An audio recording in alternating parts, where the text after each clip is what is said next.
সালামু আলাইকুম বন্ধুরা। এই যে আমাদের স্কুলে পরীক্ষা দিয়েছিল, ওরা যারা পাস করেছে তারা একটা মানে পিকনিকের আয়োজন করেছে।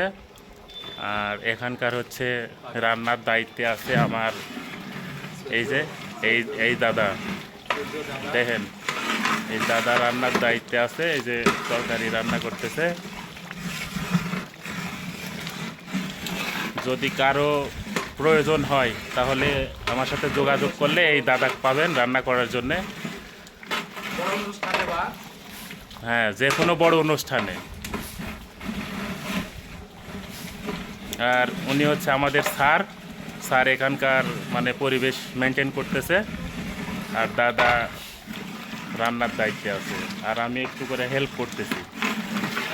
আপনারা যদি কারো প্রয়োজন হয় তাহলে যোগাযোগ করবেন এই দাদার সাথে জন্য রান্না করার জন্য। ধন্যবাদ সবাইকে।